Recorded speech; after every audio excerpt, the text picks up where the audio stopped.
At some point in recent history, something quietly shifted. It became normal to live almost entirely inside our own heads. We wake up already thinking. We replay yesterday's awkward moments. We pre-argue future conversations. We imagine disaster, rehearse success, analyze every tiny social cue like we're running a private courtroom in our skull.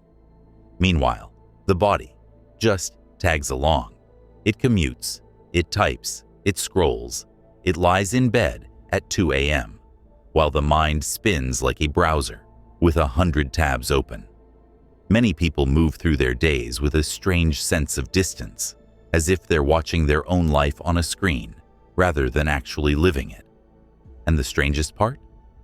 We've started to call this normal. We've started to call this life. But what if that restless, overactive mind of yours isn't a personality quirk or just how you are? What if it's not a sign that you're especially rational or especially thoughtful? What if it's a sign that you're running away? In this video, we're going to explore a provocative idea inspired by the work of trauma researchers and philosophers of mind. The idea that our constant thinking, our overanalysis, our endless inner commentary may not just be anxiety or overthinking. It may be a kind of dissociation.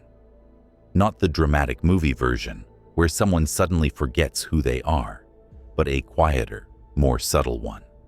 A long-term habit of living slightly above your own life, hovering just a few centimeters above your body. We'll look at why the body, for many people, has stopped feeling like a safe place to live. How culture, technology, and performance obsession push us upward into pure thought. And most importantly, how we can begin to come back down again. Not theoretically, not as a self-help slogan, but as an actual lived experience. So, let's start with a very simple but uncomfortable question. If you had to choose between thinking and feeling, which one do you secretly trust more? Let's slow down and look at something we rarely question. Most of us live as if the real me is located somewhere behind the eyes, just above and behind the face, where thoughts happen. Notice how we talk. I need to get out of my head. I know it logically, but I don't feel it. I'm trapped in my thoughts. We rarely say, I'm trapped in my legs, or I live in my spine. We act as if the body is a vehicle, and the mind is the driver. Philosophically, this is a very specific view of what a human being is. A ghost in a machine, a mind steering a body. But day to day, this ghost feels exhausted. Maybe you recognize some of these patterns. You're replaying old conversations while taking a shower, barely feeling the water on your skin. You walk through a park, but your attention is on a podcast, a message, a worry. You later realize you didn't actually see the trees. You sit with a friend or partner, but a second invisible conversation is happening in your head, analyzing how you're coming across. Life becomes like watching your own Twitch stream with chat open. You're playing the game and commentating on it at the same time. And over time, something subtle happens. The commentary feels more real than the game. The inner narrator becomes more important than the actual moment being narrated. You think about joy more often than you actually feel joy. You analyze love more often than you inhabit love. You plan a future calm that never arrives, because the part of you that plans is the part that never rests. This is where a key philosophical question appears. Is this really rationality? Or is it a sophisticated way of avoiding something? We're told that thinking, analyzing, and planning are signs of maturity. Adults think ahead. Adults anticipate risk. Adults control themselves. But there is a point where being responsible slowly blends into being disconnected. So how does that happen? Why would anyone abandon their own body and move permanently into the head? To understand that, we have to zoom in on something most of us would rather not touch: the way the body stores what the mind cannot handle. Imagine a child who learns very early that certain feelings are dangerous. Maybe anger was punished. Maybe sadness was mocked. Maybe fear was met with, "Stop being dramatic. You're too sensitive." Or a cold silence.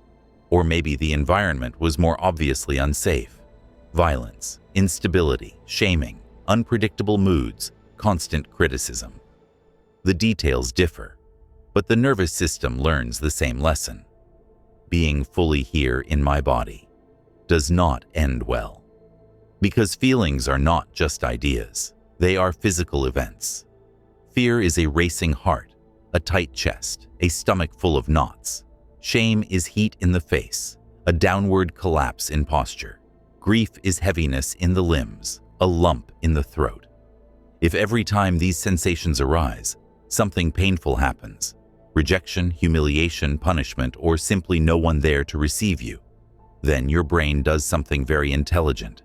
It starts to leave, not by teleporting out of the room, but by loosening the link between attention and sensation. You're still there in a technical sense, but you're less and less here. You might notice this in your own life as a light, almost invisible numbness. You know that you have a body, but if someone asked you right now, "What do you feel in your chest?" you'd have to pause and think about it. That pause is interesting. It shows that for many of us, the default is not feeling and then thinking. It's thinking about whether we're feeling. Experience gets routed through abstraction.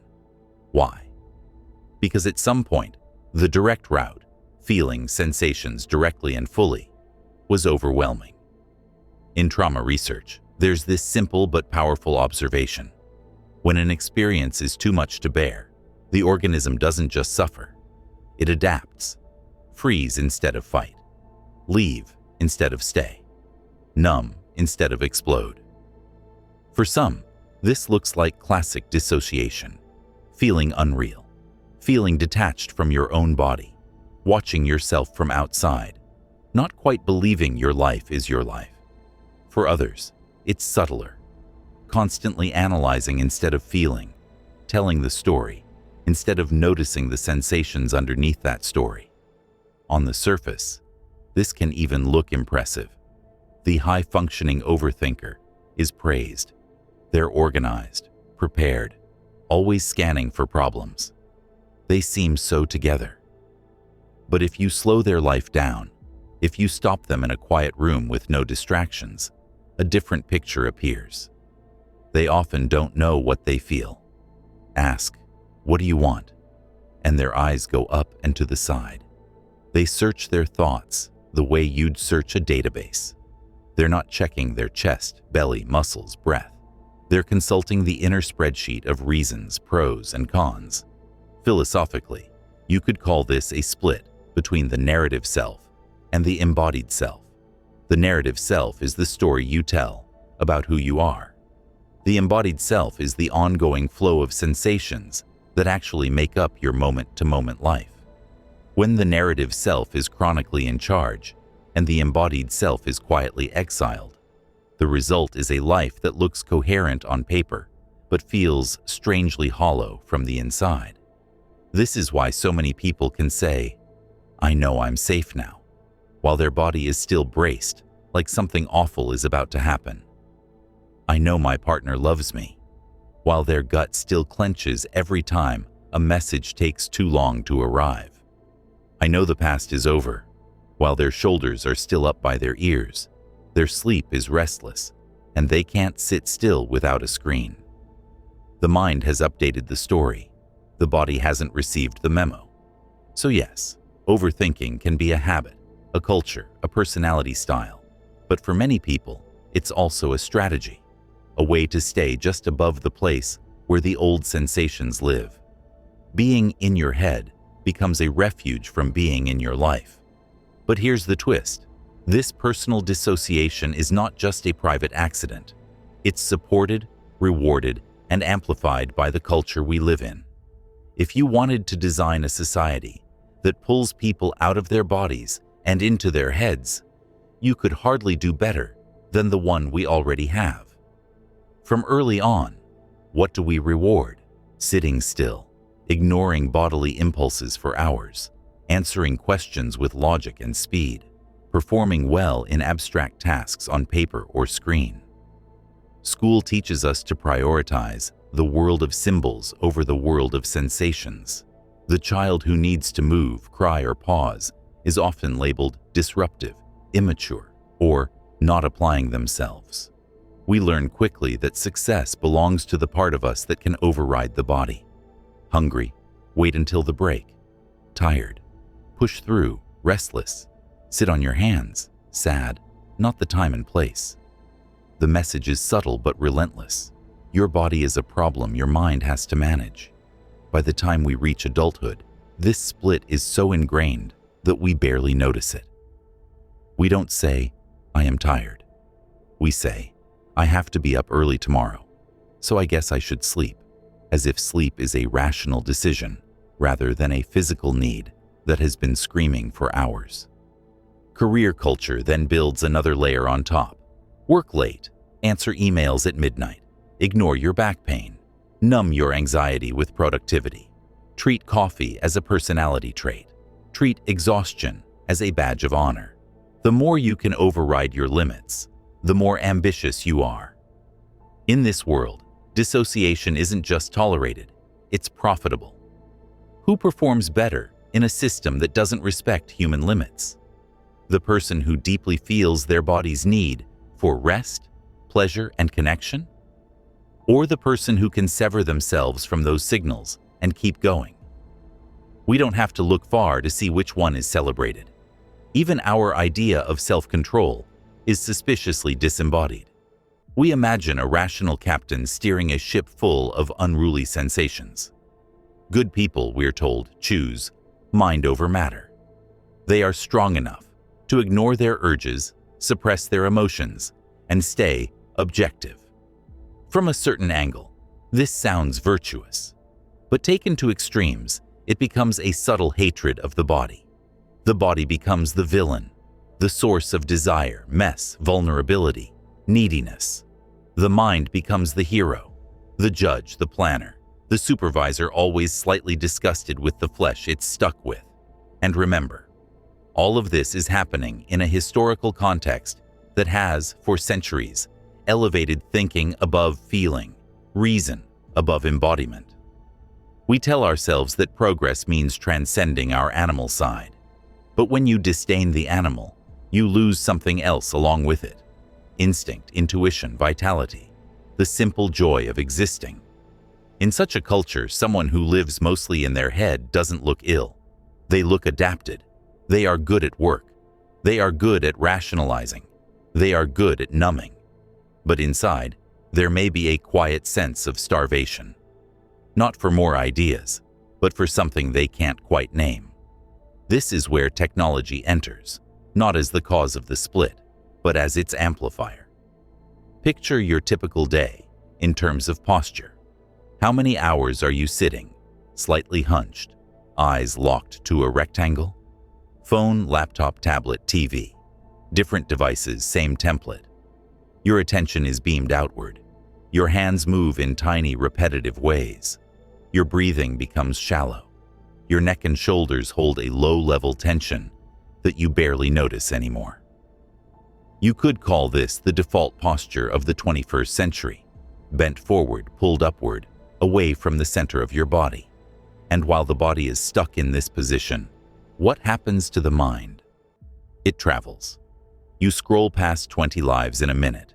You jump from tragedy to memes to politics to a stranger's breakfast in seconds. Each piece of content steals a tiny bit of emotional energy. None of it lands fully. None of it completes. Pain plus no completion equals unprocessed. Excitement plus no grounded action equals jitter. Over time, you end up with a nervous system that is both overstimulated and undernourished. This is a perfect recipe for dissociation. Digital life offers constant mental occupation without requiring actual presence. You can feel busy without being connected. You can feel informed without being in touch. You can feel social without your body once touching another living human that day. Ironically, you can even consume endless content about healing, mindfulness and trauma, and self-love without ever leaving your head. You learn the language of healing. You memorize the symptoms. You diagnose yourself accurately. But if someone asked, "What's happening in your body as you say that?" you might not know. The screen doesn't ask that question.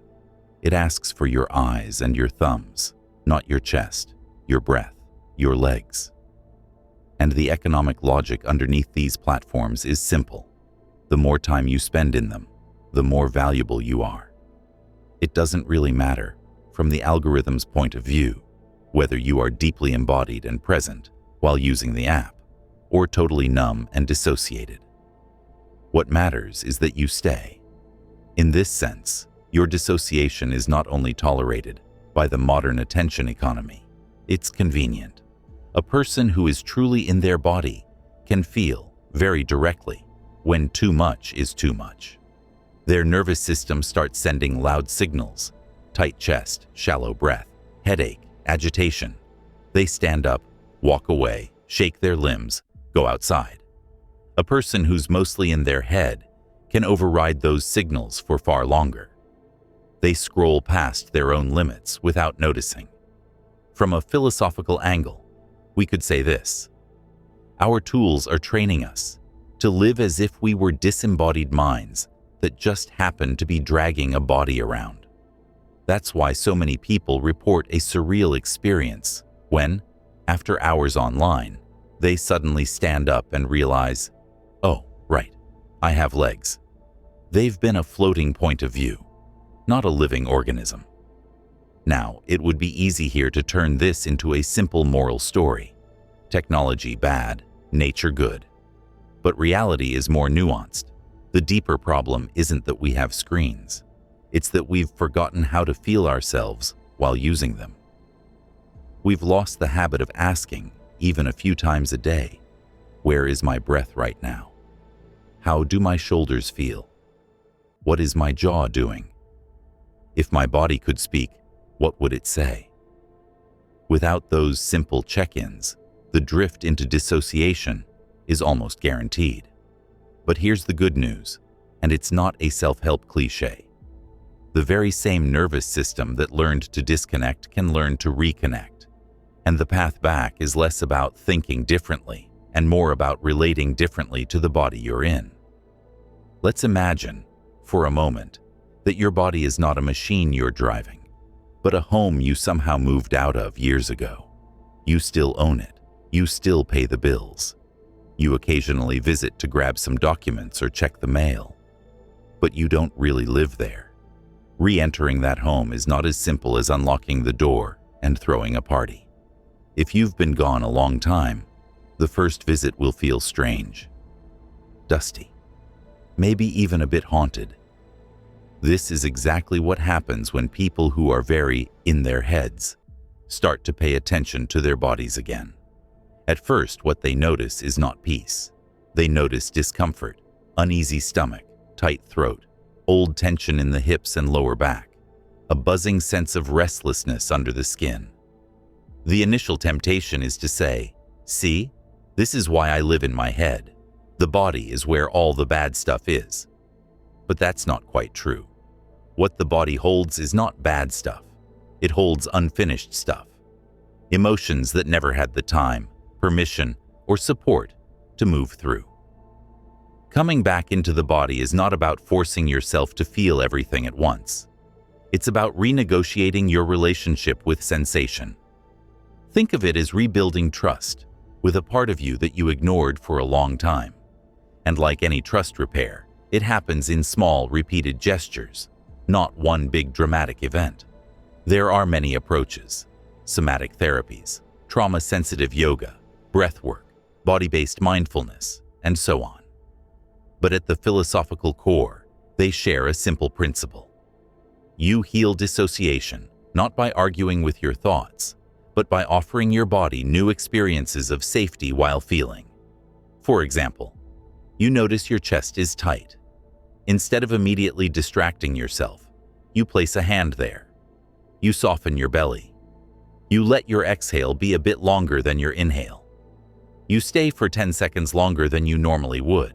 You feel anxiety before a social situation. Instead of only rehearsing what you'll say, you give your body something to do. Pressing your feet into the floor, lengthening your spine, letting your eyes land on something steady and real in the room. You feel sadness rising. Instead of shutting it down with a joke or a scroll, you allow your shoulders to fall, your face to soften, maybe a tear to come. You remind yourself quietly, it's safe to feel this for a few moments. These are small acts. They don't look impressive on social media. They don't produce a dramatic before and after picture. But internally, something profound is happening. You are teaching your nervous system that feeling does not always equal danger. You are updating the old equation. Feeling equals overwhelm. To feeling plus support equals survivable. Over time, those tiny experiments accumulate. The body, which used to be a battlefield, slowly becomes more like a landscape you can walk through without bracing for attack. You might notice you can be present during an argument without immediately leaving your body. You can feel joy without instantly fearing it will be taken away. You can rest without a flood of guilt or mental to-do lists, convincing you that pausing is wasteful. None of this means eliminating thought. The goal is not to stop thinking forever and become some kind of blissed-out animal. The goal is integration. Mind and body, thought and sensation, story and experience, linked again. Philosophically, this is a move from dualism toward wholeness. Instead of, I am a mind that has a body, the sentence becomes, I am a body-mind, a living process that includes both thinking and feeling. This has a surprising side effect. Your thinking actually improves. When you are more connected to your body, you can tell when your logic is actually just fear in disguise. You can sense when a decision feels wrong even if it looks perfect on paper. You can recognize that some questions are not solvable by analysis, only livable through time. This is not anti-rational. It's a deeper kind of rationality that includes the wisdom of sensation. Because the body is not just a container for trauma, it is also a container for intuition, boundaries, creativity, and joy. The same nervous system that learned to freeze can also learn to dance. Let's make this very concrete. If all of this remains just an interesting theory, it risks becoming yet another way to stay in your head, a new set of concepts to analyze. So here are a few small experiments you can try, not as productivity hacks, but as philosophical questions you ask with your whole being. 1. The 10-second check-in. Several times a day, pause for 10 seconds. Not a full meditation, just 10 seconds. Ask 3 questions. What do I feel in my chest? What do I feel in my belly? What do I feel in my throat or jaw? You're not trying to fix anything or interpret anything. You're just registering data. This is radical because it interrupts the assumption that thoughts are more important than sensations. Philosophically, it's a shift from I think, therefore I am, to I feel, therefore I am here. 2. The embodied yes and no. The next time you have to make a decision, especially a small one, experiment with noticing how your body responds to each option. Option A. Say it silently, then notice your posture, breath, and facial muscles. Option B. Same thing. You might find that one option makes you subtly contract, while the other brings a micro relief. This doesn't mean you blindly follow your body every time. It means you stop excluding your body's reaction from the conversation. Over time, you'll discover that your gut feeling is not mystical. It's a pattern of sensations you can get to know. 3. Reclaiming movement from performance. Many of us only move our bodies for performance, to burn calories, to look a certain way, to hit a metric. Try this. Set aside 5 minutes. where the only goal of movement is to feel what it's like to be a living organism. No mirrors, no counting, no apps. Maybe it's stretching, swaying, shaking out your hands, rolling your shoulders, walking slowly while paying attention to the sensation of your feet. Notice how quickly the mind wants to judge. This is silly. This isn't real exercise. This won't change anything. That commentary is part of the dissociation. Your task is not to argue with it, but to continue moving anyway. You are making a philosophical statement with your body. I exist for more than output. I am allowed to take up space and feel for no measurable reason. 4. Technology with a body attached. When you use your phone or computer, add a quiet rule. Your body has to be included. That could mean feeling your feet on the ground while you scroll, taking 3 conscious breaths every time you open a new app, noticing your shoulders and relaxing them each time you send a message. It sounds trivial, but it's not. You are training yourself to remain an embodied subject rather than dissolving into a pair of eyes and fingers. You don't need to become a monk who never touches a screen.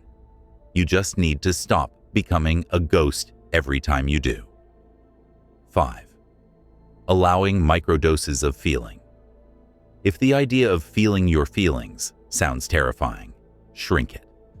You don't have to dive into the deepest trauma memory right away. You can start with letting yourself feel 5% of your sadness while keeping 95% of your day intact. Allowing a brief wave of anger to rise and fall without acting on it or suppressing it completely. Noticing a flicker of joy and giving yourself permission to actually savor it for a few seconds before moving on.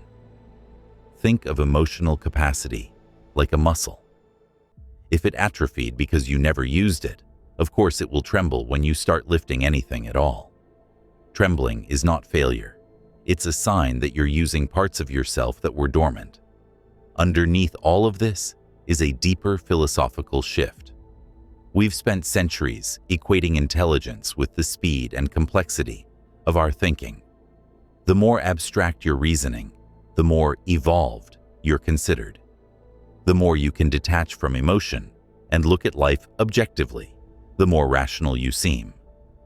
But what if a truly intelligent life is not the one that escapes the body fastest, but the one that learns to actually inhabit it? What if wisdom is not just having brilliant thoughts about love, fear, loss, and joy, but being able to stay present in your body while love, fear, loss, and joy move through? Think of the people you feel most safe around. Chances are, they're not the ones with the fanciest theories. They're the ones whose presence feels steady.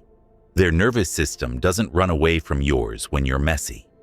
There is a kind of grounded, embodied intelligence that cannot be captured in an IQ test or a philosophical argument, but you recognize it instantly when you meet it. It shows up as the friend who can sit with you in silence without needing to fix you, the partner who can feel their own anger without turning it into cruelty, the elder whose face has lines of both laughter and grief, and whose whole body radiates, "I survived, and I'm still here." These are not people who never dissociate or never overthink. They're people who have, over time, learned to come back, again and again and again. Their mind is not the enemy of their body. Their thoughts are not a flimsy shield against feeling, but a companion to it. This is what it means to move from a life lived in simulation to a life lived in contact. Before we close, let's zoom out one last time. So far, we've focused on the individual, your nervous system, your body, your patterns of thinking and feeling. But philosophy is never just about the individual. It always spills over into questions about the kind of world we're building together. So here's a question that's both speculative and very practical. What would change if more of us actually lived in our bodies? Not perfectly, not all the time, but enough that dissociation was the exception instead of the norm.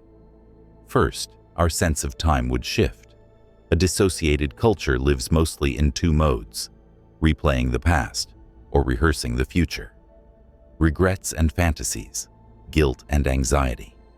An embodied culture would still remember and still plan, but the present moment would no longer feel like an annoying buffer between what was and what might be. You would feel the weight of your body in the chair at the meeting. You would feel your friend's hand on your shoulder. You would feel the way sunlight actually lands on your skin instead of just photographing it and moving on. Second, our politics and economics might start to look different. It's hard to sell a person on a way of living that feels terrible in their body if they actually notice how terrible it feels. Long commutes in cramped spaces, fluorescent lit offices with no natural rhythm, schedules that make deep rest almost impossible. These become more obviously absurd when people are attuned to the cost. Right now, a lot of destructive patterns can continue because so many of us are numb. We override discomfort until it becomes illness, and by the time it's undeniable, it feels like a personal failure instead of a systemic issue. A more embodied population might be less willing to tolerate environments that chronically dysregulate them. Not because of ideology alone, but because of sensation. Because it simply feels wrong to live that way. Third, our relationships would likely grow slower and deeper. Dissociated connection thrives on speed and quantity. More matches, more messages, more followers, more likes. It's connection as counting. Embodied connection cares more about quality. Does my body feel safe around this person? Do I breathe easier in their presence or harder? Do I leave our conversations feeling more alive or more drained? Dating, friendship, even work relationships change when those questions become normal instead of too sensitive. And finally, our spirituality, whatever form it takes for you, might descend from the clouds and move back into the flesh. Instead of treating transcendence as escape from the body, we might begin to see the body itself as a site of wonder. Heart beating without our command, breath moving in and out, cells continuously repairing, senses opening us to the world. You don't have to believe anything in particular to feel this. You just have to slow down enough to notice that being alive is profoundly strange and, in many ways, miraculous. Philosophy often asks, what does it mean to be human? One possible answer is, to be human is to be a self-aware animal that can, tragically, forget that it is an animal at all, and then, if it's lucky, slowly remember. We are not brains in jars. We are breathing, pulsing, sensing beings.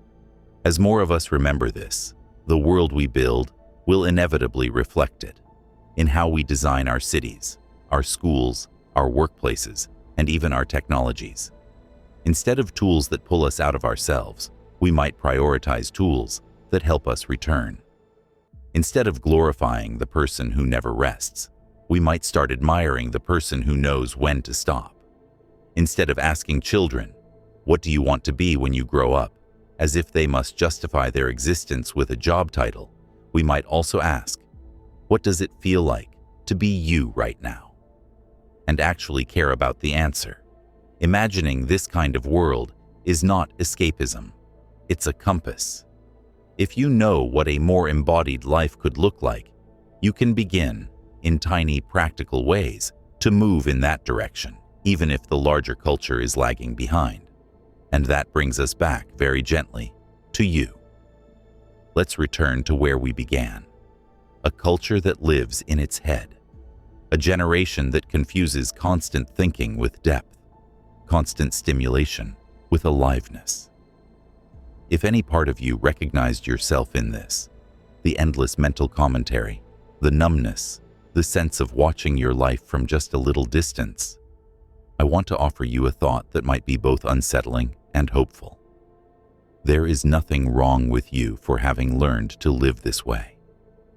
At some point, your nervous system decided that this was the safest arrangement available. More thought, less feeling, more planning, less presence. It was not a moral failure, it was a creative adaptation. But adaptations that once protected us can, in a different time and context, become cages. The question is not, why am I broken? But, is this way of living still necessary? If your body could answer honestly, it might say something like, I know you left for a reason. I know it wasn't safe here for a long time. But things have changed. You can visit again. We can rebuild trust slowly. Coming back will not be a sudden enlightenment moment where you throw your phone into a lake and move to a mountain. It will look more like this. Tiny pockets of attention returning to your breath in the middle of an ordinary day. Small moments of actually tasting your food instead of inhaling it. Brief flashes of noticing, oh, I'm clenching my jaw again, and softening it without judgment. A growing ability to stay present in your body for one more second than you could last year when life gets hard. These are not glamorous changes. They don't look like much from the outside. But internally, they mark the difference between existing as a spectator of your life and inhabiting it as a participant. The mind will still think. That's what minds do. But it no longer has to be a mind in flight, always escaping downward into the body or forward into the future. It can finally rest sometimes in the simplest, most radical fact. You are here, a living organism, breathing, feeling, existing in this moment, not just thinking about it. And maybe, just maybe, that's where philosophy really begins. Not in abstract debates about the nature of reality, but in the direct, humble act of returning to the reality of your own heartbeat, your own breath, your own weight on the chair. Because ideas are powerful, but a life that you can actually feel, that's something else entirely. Before you click away, you might notice a familiar impulse. That was interesting. I should remember these ideas. Maybe I'll watch another video about it later. That is the mind doing exactly what it always does, turning even this into more content to store. What would it be like, just for the next few minutes, to do something different? Maybe you pause the video and simply sit in silence for 60 seconds, feeling your breath. Not because it's a productivity habit, not because it will optimize you, but because you're genuinely curious. What does my life feel like, from the inside, right now? Maybe you stand up, stretch, walk to a window, and notice 3 concrete sensations: the floor under your feet, the temperature of the air on your skin, the movement of your ribs as you inhale and exhale. That's it. Nothing mystical, just contact. You don't have to fix your entire past. You don't have to heal every wound. You don't have to become some perfect model of embodiment overnight. You only have to interrupt, in small ways, the automatic habit of leaving yourself. Every time you do, you carve a microscopic path through the forest of your nervous system. The first time, it's barely visible. The 100th time, it's a trail. The 1000th time, it's a road you can walk even on the days when life is hard. One day, you might notice that the gap between your thoughts and your life has shrunk a little. You laugh, and you actually feel your chest move. You cry, and it doesn't feel like a failure. It feels like rain on dry ground. You rest for half an hour in the afternoon, and the world does not end. From the outside, nothing dramatic has changed. You still have responsibilities, bills, relationships, uncertainties. But from the inside, everything is slightly different. You are no longer just thinking your way through existence. You are participating in it. So, as we end this video, I won't invite you to think about these ideas for the next week. I'll invite you to feel them for the next breath. In, out. That's where your life is, and always has been. Thank you for allowing me to share this space with you, not just mind to mind, but hopefully body to body, human to human. Take care of that nervous system of yours. It's the only one you get. And I hope, truly, that you and your body can become less of strangers and more of a home. See you in the next one.